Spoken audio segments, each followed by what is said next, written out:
Hey, hi, hello gamers, welcome to Animex Gaming. Okay guys, நம்ம இன்னைக்கு என்ன video பார்க்க போறோம்னு வந்து பார்த்தீங்கன்னா ஜாப்லெஸ் ரீஇன்கார்னேஷனோட சீசன் 3 எபிசோட் 6 பார்க்க போறோம். நீங்க நம்ம சேனல் புதுசாக இருந்தால் மறக்காம சப்ஸ்கிரைப் பண்ணி வச்சுக்கோங்க. நம்ம சேனல்ல போத் அனி videos and game play videos போடுவோம். அண்ட் உங்களுக்கு வேற ஏதாவது அனி பத்தின வீடியோஸ் வேணும்னா மறக்காம கீழே கமெண்ட் பண்ணுங்க. நான் கண்டிப்பா அடுத்தடுத்த வீடியோல போட ட்ரை பண்றேன். அண்ட் அது மட்டும் இல்லாமல் வீடியோ பார்த்ததுக்கு அப்புறம் வீடியோ பிடிச்சிருந்தா மறக்காம லைக் ஷேர் சப்ஸ்கிரைப் பண்ணுங்க. எனக்கு மிகப்பெரிய மோட்டிவேஷனாக இருக்கும். ஓகே ஃப்ரெண்ட்ஸ், வாங்க நம்ம வீடியோக்குள்ளே போகலாம். ஸோ எபிசோடோட ஸ்டார்டிங்லேயே நம்ம ரூடஸ் வந்து பார்த்தீங்கன்னா அவனோட பொண்ணு லூசி கூட விளையாண்டுருக்கான். ஸோ லூசி பார்க்க கொஞ்சம் பெரிய குழந்தையா ஆன மாதிரி இருக்குது. ஸோ இந்த உலகத்தில் என் குழந்தைய விட வேறு யாரும் அழகாக இருக்க முடியாது அப்படின்னு சொல்லி எல்லாரும் சொல்கிற மாதிரி அவன் குழந்தை கூட ஜாலியாக விளையாண்டுருக்கான். அப்போ தான் அங்கே புது கேரக்டர் காமிக்கிறாங்க. புதுசு கிடையாது, இவங்க சீசன் 2லேயே காமிச்சிருப்பாங்க. இவங்க பேர் தான் சுசானே. இவங்க கூட தான் வந்து பார்த்தீங்கன்னா நம்ம ரூடஸ் வந்து ஹண்ட் பண்ணிட்டு இருந்தான். அதாவது அவங்க பார்ட்டியில் சேர்ந்து தான் அட்வென்ச்சராக இருந்தான். ஸோ அப்போ தான் கேட்குறாங்க, நீங்கள் எப்போ இங்கே வந்தீங்க அப்படிங்கிற மாதிரி கேட்டுட்டு இருக்கப்ப அவங்க சொல்கிறாங்க, ஸோ நீ பார்ட்டி விட்டு போனதுக்கு அப்புறமா நானும் மேத்யூவும் வந்து பார்த்தீங்கன்னா கல்யாணம் பண்ணிக்கிட்டோம். ஸோ அதனால நம்ம பார்ட்டி அப்படியே கலைஞ்சிருச்சு அப்படின்னு சொல்ல, ஓ அப்படியா அப்படின்னு சொல்கிறாங்க. நீயும் கல்யாணம் பண்ணிப்பேன், உனக்கு ஒரு பொண்ணு இருக்குன்னு எதிர்பார்க்கவே இல்லை அப்படிங்கிறாங்க. அதெல்லாம் ஆமாம் அப்படின்னு சொல்லிட்டு அதுக்கப்புறம் சாராக்கு என்னாச்சு அப்படின்னு கேட்குறான். சாரா அப்படிங்கிறவங்களும் ஒரு கேரக்டர் தான், அது உங்களுக்கு போக போக யாருன்னு தெரியும். அப்போ தான் அவங்க சொல்கிறாங்க, நம்மளாம் பிரிஞ்சதுக்கப்புறம் சாரா வேற ஒரு பார்ட்டியில் போய் சேர்ந்துட்டா, அவள் இன்னும் அட்வென்ச்சர் பண்ணிட்டு தான் இருக்கா. நீ அவன் கூட பேசணும்னு தோணுச்சுன்னா நீ சீக்கிரமாகவே பேசு, ஏன்னா ஒரு அட்வென்ச்சர் எப்போ என்ன ஆகும் அப்படின்னே தெரியாது ஒரு அட்வென்ச்சருக்கு அப்படின்னு சொல்ல, இவன் உடனே இல்லை எனக்குலாம் எதுவும் பேசணும்னு அவசியம் இல்லை அப்படிங்கிற மாதிரி சொல்லிடுறான். இப்படி இவங்க பேசிட்டு இருக்கப்ப அவங்க அம்மா அங்கே வராங்க, நம்ம ரூடஸ் அவங்க அம்மா. அவங்க வந்ததுக்கப்புறம் நம்ம லூசியை பார்க்குறாங்க. ஸோ லூசியை வந்து பார்த்தீங்கன்னா அவங்க அம்மா அவங்க பாட்டி கூட வந்து பார்த்தீங்கன்னா ஜாலியாக இருக்கலாம்னு பார்க்குறான்.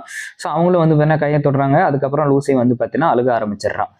ஏன்னு தெரியல. ஸோ என்னாச்சு அப்படின்னு சொல்லி அவங்க கிட்ட கொடுக்க, அப்போ தான் வந்து பார்த்தீங்கன்னா அவங்க பார்த்துட்டு சொல்கிறாங்க, அது ஒன்றும் இல்லை, நம்ம லூசிக்கு வந்து பார்த்தீங்கன்னா பசிக்குதுன்னு நினைக்கிறேன், ஸோ அதனால தான் வழுகிறா போல அப்படின்னு அவங்க சொல்ல, உடனே நம்ம ரூடஸ் ஓ அதனால தான் அம்மா இங்கே வந்திருக்காங்களோ, அவங்களுக்கு வந்து பார்த்தீங்கன்னா தெரிஞ்சிருக்கு போல லூசி வந்து பார்த்தீங்கன்னா பசியில் இருக்கா அப்படின்ட்டு. பரவாயில்ல, நம்ம அம்மா கொஞ்சம் கொஞ்சமாக வந்து பார்த்தீங்கன்னா அவங்களுக்கு இம்ப்ரூவ் ஆகிட்டே வராங்க அப்படின்னு கொஞ்சமாக சந்தோஷப்படுறான். இப்படியே அடுத்த நாள் ஆகுது. அடுத்த நாள் நம்ம ராக்ஸியும் நம்ம ரூடஸும் வந்து பார்த்தீங்கன்னா மிஷனுக்காக வெளியே கிளம்புறாங்க. என்ன மிஷன்னா, ஒரு பிரின்சஸ் ரோனா அப்படிங்கிற ஒரு நாட்டில் ஒரு பிரின்சஸ் இருக்காங்க. அவங்கள வந்து பார்த்தீங்கன்னா எஸ்கார்ட் பண்ணுறதுக்காக நம்ம ராக்ஸியை கூப்பிட்டுருக்காங்க. ஸோ அந்த இடத்துல நிறைய ஆபத்து இருக்கிறதுனால நம்ம ராக்ஸி நம்ம ரூடஸையும் வந்து பார்த்தீங்கன்னா கூட்டிகிட்டு போகிறோம். ஸோ இது வந்து பார்த்தீங்கன்னா நம்ம எல்ஃபி கிட்ட இருந்து பர்சனலாக வந்து ஒரு ரிக்வெஸ்ட்டு. நம்ம எல்ஃபியோட ஃப்ரெண்டு தான் அந்த பிரின்சஸ். இந்த பிரின்சஸ் வந்து பார்த்தீங்கன்னா அவங்க, ஸோ இவங்க தான் அந்த பிரின்சஸ். அந்த இடத்துக்கு வந்துடுறாங்க. வந்ததுக்கப்புறம் நம்ம செல்ஃபி எல்லாத்தையும் இன்ட்ரடியூஸ் பண்ணி வைக்கிறா. இவங்க தான் என்னோட ஹஸ்பண்ட் அண்ட் இது வந்து பார்த்தீங்கன்னா அவரோட ஒய்ஃப் அண்ட் 2 ஒய்ஃப் அப்படிங்கிற மாதிரி சொல்லிட்டு, அதுக்கப்புறம் இவங்க தான் வந்து பார்த்தீங்கன்னா அந்த பிரின்சஸை காட் பண்ண போகிறாங்க அப்படின்னு சொல்லி, அவங்களும் வந்து பார்த்தீங்கன்னா என்னோட பேர் தான் கிரேஸ், நான் தான் நைட்டு, அந்த பிரின்சஸுக்கு நான் தான் வந்து பார்த்தீங்கன்னா நைட்டாக இருக்கேன் அப்படின்னு சொல்கிறாங்க. இவங்க மட்டும் இல்லாமல் இன்னொரு பார்ட்டியும் கூப்பிட்டுருக்காங்க. அந்த பார்ட்டியோட பேர் அமேசான் ஏஸ். ஸோ அந்த பார்ட்டியில் ஃபுல்லாகவே பொண்ணுங்களாக இருக்காங்க. அந்த பார்ட்டியும் வந்துட்டாங்க. அவங்களுக்குள்ளேயே பேசிட்டு வந்துட்டு இருக்காங்க. அப்படி வரப்போ தான் அந்த பார்ட்டியில் ஒரே ஒரு பொண்ணு இருக்கா. அந்த பொண்ணு தான் நம்ம சாரா. ஸோ நம்ம சாரா யாருன்னு கேட்டிங்கன்னா இப்போதான் சொல்லுவாங்க. நம்ம ரூடஸும் நம்ம சாராவும் ஃபர்ஸ்ட் நம்ம ரூடஸ் அவங்க கூட தான் பார்ட்டியில் சேருவோம். அப்படி சேர்றப்ப சாராவுக்கு நம்ம ரூடஸை ரொம்பவும் பிடிச்சிருக்கும். ஸோ அவங்க வந்து பார்த்தீங்கன்னா அப்ரோச் பண்ணலாம், லைக் நம்ம சாரா நம்ம ரூடஸுக்கு தெரியும் சாராவுக்கு பிடிச்சிருக்கு அப்படின்னு. பட் வந்து பார்த்தீங்கன்னா அப்போ வந்து நம்ம ரூடஸ்க்கு ஏரிஸ் தான் பிடிச்சிருக்கும். ஏரிஸ் வந்து நம்ம ரூடஸை விட்டுட்டு போனதுக்கப்புறம் தான் இந்த பார்ட்டியில் சேருவான். இந்த பார்ட்டியில் சேர்ந்ததுக்கப்புறம் நம்ம சாராவை பிடிக்கலையானே தெரியாது. பட் அவன் வந்து பார்த்தீங்கன்னா எதுவும் பண்ண மாட்டான். பட் சாராவை அப்ரோச் பண்ணுவான். அதுக்கப்புறம் ஒரு நைட்டு அப்படியே 2 பேரும் கொஞ்சம் கொஞ்சமாக மேட் போடலான்னு பார்க்குறப்ப அவங்களுக்கு வந்து பார்த்தீங்கன்னா நம்ம ரூடஸ்க்கு எந்திரிக்காது. ஸோ அதனால் அவன் வந்து அந்த இடத்த விட்டு வெளியே வந்துடுவான். வெளியே வந்தவன் சும்மா இருக்காமல் அவன் மேலே தான் தப்புங்கிற மாதிரி அவளுக்கு ஒன்றுமே தெரில அப்படி இப்படின்னு சொல்ல ஆரம்பிச்சிருவான். அதுக்கப்புறம் நம்ம சாரா போலார்னு ஒன்று அப்பிட்டு அவள் வந்து பார்த்தீங்கன்னா அந்த இடத்த விட்டு போயிடுவா. ஸோ அதோட வந்து பார்த்தீங்கன்னா அந்த சீன் வந்து முடிஞ்சுது. ஸோ அப்படியே வந்து பார்த்தீங்கன்னா ப்ரெசென்ட்டுக்கு வராங்க. ப்ரெசென்ட்டில் எல்லாருமே வந்து பார்த்தீங்கன்னா ஃபைட் பண்ணிட்டு இருக்காங்க. அதாவது அந்த பிரின்சஸ் எஸ்கார்ட் தானே பண்ணிட்டு இருக்காங்க. ஸோ அங்கே இருக்க பியர் மான்ஸ்டர் போல. ஸோ அந்த மான்ஸ்டர் கிட்ட எல்லாருமே வந்து பார்த்தீங்கன்னா ஃபைட் பண்ணிட்டு இருக்கு. இன்னொரு சைடு வந்து பார்த்தீங்கன்னா நம்ம ரூடஸும் அண்ட் சாராவால் வந்து பார்த்தீங்கன்னா ஃபைட்டில் கரெக்டாக கான்சன்ட்ரேட் பண்ண முடியாது. ஏன்னா நம்ம ரூடஸ்க்கும் அவங்களுக்கும் ஆல்ரெடி முட்டிட்டு இருக்கனால ஸோ ஒரு மாதிரி ஃபீலிங்ஸில் வந்து பார்த்தீங்கன்னா 2 பேருமே இருப்பாங்க. அப்புறம் அந்த ஃபைட்லாம் முடிஞ்சிடும். இது ஒரு சாதாரணமான ஃபைட்டு தான்ப்பா, ரொம்ப ஈஸியான வின் அப்படின்னு அவங்க இருக்கவங்களாம் பேசிகிட்டு இருக்க. இன்னொரு சைடு வந்து பார்த்தீங்கன்னா நம்ம ராக்ஸி கிட்ட இவங்க கேங்கில் இருந்து ஒரு பொண்ணு போய், உங்களோட மேஜிக்லாம் ரொம்ப சூப்பராக இருக்கு, எனக்கு உங்களோட மேஜிக் சொல்லி கொடுக்குறீங்களா அப்படின்னு நம்ம ராக்ஸி கிட்ட கேட்குறா. அப்போ சாரா சொல்கிறா, இவ்வளோ நாளாக நீ அவளை சின்ன பொண்ணு, அவளுக்கு என்ன தெரிய போகுதுன்னு இருந்தா இப்போ நான் அவங்ககிட்ட போய் கெஞ்சிட்டு இருக்க அப்படின்னு சொல்ல, ஆமாப்பா நான் எப்பயுமே அப்படி தான் பண்ணுறேன், ஃபஸ்ட்டு அவங்களோட உங்களோட எடையை வச்சு குறைப்பட்டுறேன், என்னை மன்னிச்சிருங்க, எனக்கு எப்படியாவது சொல்லிக் கொடுங்கன்னு சொல்லிட்டு இருக்கிறத நம்ம ரூடஸ் கேட்டுட்டு அப்படியே சிரிச்சிட்டு இருக்கான். சிரிச்சிட்டு இருக்கிறத பார்க்க நம்ம சாரா பார்த்துடுறா. இவனுக்கு சாரா பார்த்தீங்கன்னா ஒரே சாக்கு, ஏன்னா சாரா இவ்வளவு நோக்கி வந்துட்டு இருக்காங்க. அப்போ சைட்ல இருக்கவங்க இங்க யாருக்காவது சமைக்க தெரியுமான்னு சொல்லி கேட்க நம்ம சாரா நம்ம ரூடஸ் கிட்ட பேச வரலான்னு பாக்குறப்ப நம்ம ரூடஸ் எனக்கு சமைக்க தெரியும், நான் வரேன் அப்படின்ட்டு நம்ம சாராவை அவாய்ட் பண்ற மாதிரி அவாய்ட் பண்ணாத மாதிரி அப்படியே அந்த இடத்த விட்டு போயிடுறான். இதை நம்ம பிரின்சஸ் நோட் பண்ணிடுறாங்க. நோட் பண்ணிட்டு நம்ம செல்ஃபி கிட்ட கேட்கறாங்க, செல்ஃபி என்ன ஆச்சு ரூடஸ்க்கு, எதனால இப்படி நடந்துக்கிறான், அவங்க ரெண்டு பேத்துக்கும் ஏதோ ஒரு பிரச்சனை இருக்குன்னு தெரியும், பட் அது என்னன்னு உனக்கு தெரியுமான்னு சொல்லி கேட்க நம்ம செல்ஃபி எனக்கும் அதை பத்தி தெரியாது, இருங்க நான் போய் பேசி பாக்குறேன் அப்படின்ட்டு நம்ம ரூடஸ் கிட்ட போய் பேசுறோம். ரூடஸ் உனக்கு என்னதான் ஆச்சு, நீ அவகிட்ட போய் பேசலாம்ல அப்படின்னு நம்ம ரூடஸ் கிட்ட போய் கேட்க நம்ம ரூடஸ் சொல்றான், எனக்கு பேசணும்னு தோணுது ஆனால் பேச முடியல என்னால அப்படின்னு சொல்லிட்டு இருக்கப்பவே என்ன பண்றதுன்னு தெரியாத மாதிரி உட்காந்துட்டு இருக்க. அப்புறமேட்டு தான் பிரின்சஸ் ஒரு ஸ்கெட்ச் போட்டிருக்கா. பிரின்சஸ் வந்து இந்த இடத்துல ஆரஞ்சு நல்லா கிடைக்குமே, அந்த ஆரஞ்சு சாப்பிடணும் போலயே இருக்கு, நீங்க யாராவது போய் பொறிச்சிட்டு வரீங்களா அப்படின்ட்டு நம்ம சாராவை பத்தி அப்படியே கேட்டுட்டு இருக்கா. நம்ம சாராவும் சரி நானே போயிட்டு வரேன் அப்படின்னு சொல்லி நம்ம சாரா எந்திரிக்க. அப்புறம் பிரின்சஸ் சொல்றாங்க, இல்ல நீ மட்டும் தனியா போக வேணாம், நீ கூட வந்து செல்ஃபிங்கிற பாருங்க, எல்ஃபியும் ரூடஸையும் கூட்டிட்டு போ அப்படின்னு சொல்ல நம்ம எல்ஃபி உடனே எந்திரிச்சு போயிட்டு இல்ல நான் போகணும்னு அவசியம் இல்லை, ரூடஸை எல்லாத்தையும் பார்த்துப்பான், எனக்கு அவன் மேல நம்பிக்கை இருக்கு, இந்த தடவை ஓடி போக மாட்டான் அப்படின்னு சொல்ல, என்ன ஓடி போக மாட்டேனா, ஆமா கரெக்ட், நம்ம சாராவை பார்த்து ஓடி போயிட்டே தான் இருக்கும், அதனால இந்த தடவை நம்ம ஓடி போக கூடாது, ஓகே நான் எல்லாத்தையும் ஃபிக்ஸ் பண்றேன் அப்படிங்கிற மாதிரி சொல்ல நம்ம பிரின்சஸ் கேட்கறாங்க செல்ஃபி கிட்ட, உனக்கு ஓகேவா அவங்க ரெண்டு பேரும் தனியா போறதில்ல அப்படின்னு சொல்லி கேட்க, எனக்கு ஓகே தான், எனக்கு அவர் மேல நம்பிக்கை இருக்குன்னு சொல்லி ரெண்டு பேர்த்தையும் வந்து பார்த்தீங்கன்னா அந்த ஆரஞ்சு பொறிக்கிறதுக்காக தனியா அனுப்பி வைக்கிறாங்க. அப்புறம் அவங்க ரெண்டு பேரும் அப்படியே தனியாக போக நம்ம ரூடஸ் அப்படியே கேள்வி கேட்க ஆரம்பிக்கிறான், நீ இன்னும் அட்வென்ச்சரிங்கில் தான் இருக்கியா அப்படின்னு சொல்லி கேட்க, நீ என்னதான் கேட்க வேற அப்படின்னு சாரா சொல்கிறான். அப்போ தான் சொல்கிறான், இல்லை அவனோட கவுண்டர் ஏரோ ப்ரோக்கும் வந்து பார்த்தீங்கன்னா முடிஞ்சுது, அதாவது அவங்களோட டீமோட ஹெல்ப்பால் தான் அவன் வந்து இவ்வளோ நாளாக இருந்தா நம்ம சுசானே அண்ட் திமோட்டி, பட் அவங்க ரெண்டு பேரும் கல்யாணம் ஆகி போயிட்டாங்க. பாத்ரஸும் வந்து பார்த்தீங்கன்னா சோல்ஜருக்காக ஆசுமாவில் வந்து பார்த்தீங்கன்னா ட்ரைனிங் எடுக்க போயிட்டான், பட் நீ இன்னும் அட்வென்ச்சர்லேயே இருக்கியே அப்படின்னு சொல்லி கேட்க, ஆமாம்மா எனக்கு வேற என்ன பண்ணுறதுன்னு தெரியல, எனக்கு அட்வென்ச்சரிங் ரொம்ப பிடிச்சிருந்தது, அப்படி ஒவ்வொரு பார்ட்டி கூட அட்வென்ச்சர் பண்ணிட்டு இருக்கப்பவே இவங்க கூட நான் சேர்ந்து அட்வென்ச்சர் பண்ணேன், எனக்கு ரொம்பவும் பிடிச்சது அப்படின்னு சொல்லிட்டு அவங்க ரெண்டு பேரும் ஆரஞ்சு பொறிச்சிட்டு இருக்காங்க. அந்த பார்ட்டியில் ஃபுல்லாக பொண்ணுங்க இருக்காங்க, அதனால எனக்கு வந்து பார்த்தீங்கன்னா நல்லாவே கம்ஃபர்டபுளாக இருக்கு, அதனால அந்த லவ்லலாம் போய் மாட்டிக்க வாய்ப்பே இல்லை, போன தடவை லவ்ல மாட்டி தானே எனக்கு தேவையில்லாத வேலையெல்லாம் வந்துச்சு அப்படின்னு சொல்ல நம்ம ரூடஸால தான் அது வந்ததுன்னு அவன் குத்தி காமிக்காத மாதிரி சொல்லியிருக்கா.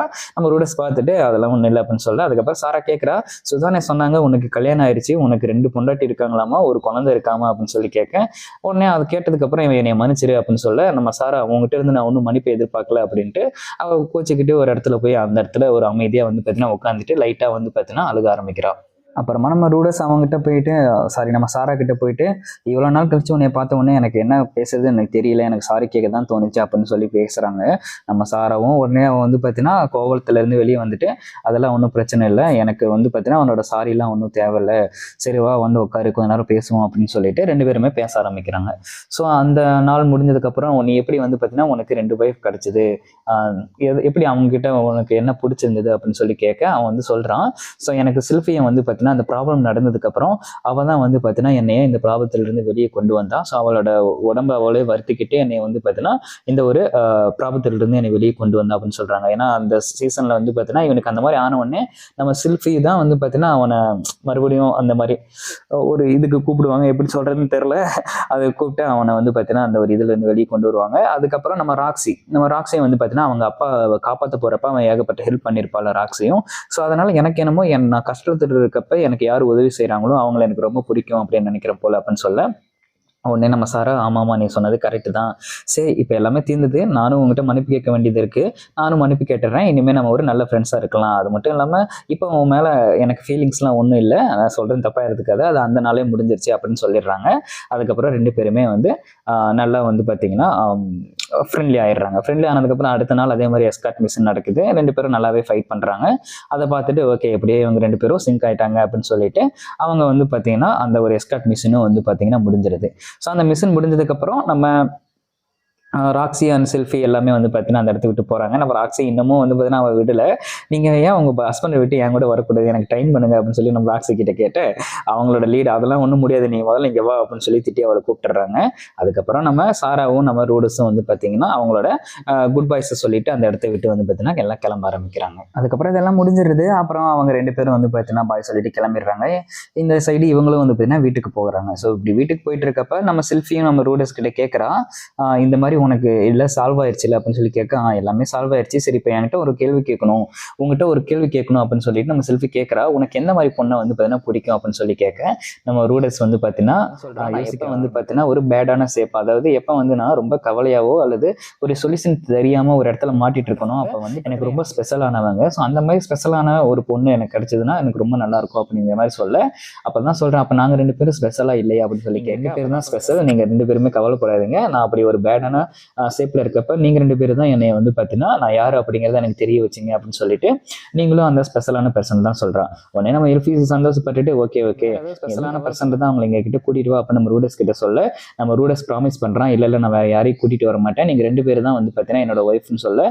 பட் என்னால் அந்த ப்ராமிஸை நிறைவேற்ற முடியுமான்னு தெரியல. ஏரிஸ்னு ஒருத்தர் வந்து பார்த்தீங்கன்னா இருக்கா, அவன் ஞாபகத்துக்கு வந்துட்டா, நீ ஒன்றும் கவலைப்படாத, நீ அப்படி யாராவது உனக்கு பிடிச்சிருந்தது அப்படின்னா ஸ்பெஷலான பர்சன் இருக்காங்க அப்படின்னா நீ தாராளமாக கூட்டிட்டு வா, எனக்கு ஒரு பிரச்சனையும் இல்லை, நீ அவங்க கல்யாணம் பண்ணிக்கலாம், என்கிட்ட கூட்டிட்டு வா, அதாவது என்கிட்ட சொல்லிட்டு எதாக இருந்தாலும் செய்யு, பட் நீ எனக்கு தெரியாமல் ஏதாவது பின்னாடி செய்யணும்னு நினச்சிட்டு கடைசியில் ஒரு முடிஞ்சா அப்படின்னு சொல்ல, உடனே உன்னோட அதெல்லாம் நான் பண்ண மாட்டேன், எனக்கு தெரியும் என்னோட லிமிட் என்ன அப்படின்ட்டு அப்படின்னு சொல்ல நம்ம செல்ஃபி உடனே சொல்கிறா. செல்ஃபி ஓகே அந்த ஒரு புது பொண்ணை நான் பார்க்கணும் அப்படின்னு ரொம்ப ஆர்வமாக இருக்குது, நீ யாரை கூட்டிகிட்டு வர போகிற அப்படிங்கிறத பார்ப்போம் அப்படின்னு சொல்லிட்டு இருக்கா. இப்படி பேசிட்டு இருக்கவே டக்குன்னு நம்ம ஏரிஸை வந்து காமிக்கிறாங்க. ஸோ அந்த இடத்துல ட்ரைனிங் எல்லாமே வந்து பார்த்தீங்கன்னா முடிஞ்சிருச்சு. இப்போ வந்து ஸ்வாட் கிங் யார் அப்படிங்கிறத நம்ம வந்து பார்த்தீங்கன்னா பார்க்கணும் அப்படின்னு சொல்லிட்டு இவங்க 2 பேருக்கும் ஃபைட் பண்ண விடுறாரு அவங்களோட மாஸ்டர். ஸோ இவங்க 2 பேரும் ஃபைட்டுக்கு ரெடி ஆகுறாங்க. அந்த ஒரு டெக்னிக், அதாவது ஸ்வாட் லைட்னிங் டெக்னிக்னு இருக்கு. அந்த லைட்னிங் டெக்னிக்ல யார் மாஸ்டரோ அவங்க தான் ஸ்வாட் கிங் அப்படிங்கிற டைட்டில் எடுப்பாங்க அப்படின்னு சொல்லிட்டு 2 பேரும் ஃபைட் பண்ணுறாங்க. 2 பேருமே வந்து பார்த்தீங்கன்னா அவங்களோட அந்த மாஸ்டர் டெக்னிக்கை யூஸ் பண்ணுறாங்க. இந்த செட் நம்ம ஏரிஸ் நம்ம ரூடேஸ் நடந்துக்கிட்டு அவளோட அந்த ஒரு கில் இன்ஸ்டிங்க்டை வந்து இப்போ குறைச்சிக்கிட்டு அவன் வந்து ஃபைட் பண்ணிடுறா. 2 பேருமே அட்டாக் பண்ணுறாங்க. பட் நம்ம ஏரியாஸ் அட்டாக் பண்ணுறது ரொம்ப ஹெவியாக இருக்கனால நம்ம நீனா வந்து பார்த்தீங்கன்னா அடிச்சு கீழே விழுந்துடுறா. அப்புறமேட்டு வெல்டன் ஏரிஸ், நீ ரொம்பவே நல்லா ஃபைட் பண்ணியிருக்க, உனக்கு நான் ஸ்வாட் கிங் அப்படிங்கிற ஒரு பட்டத்தை கொடுக்குறேன் அப்படின்னு சொல்லி நம்ம ஏரிஸ்க்கு வந்து பார்த்தீங்கன்னா அந்த ஸ்வாட் கிங் அப்படிங்கிற பட்டத்தை கொடுக்குறாங்க. ஸோ இதோட வந்து பார்த்தீங்கன்னா இந்த எபிசோட் முடியுது. ஸோ கொஞ்சம் பாஸ்ட் ப்ரெசென்ட் எல்லாம் கலந்து போயிட்டு இருக்கு. பட் எல்லாமே கரெக்டாக எக்ஸ்பிளைன் பண்ணிட்டேன். உங்களுக்கு எதாவது டவுட்னா மறக்காம கீழே கமெண்ட் பண்ணுங்க, நான் கண்டிப்பாக எக்ஸ்பிளைன் பண்ணுறேன். அண்ட் வீடியோ பார்த்ததுக்கு ரொம்ப ரொம்ப நன்றி. மறக்காம லைக் பண்ணுங்க, மறக்காம ஷேர் பண்ணுங்க. ஓகே வியூவர்ஸ், தேங்க்யூ ஃபார் வாட்சிங். டாடா, பாய் பாய்.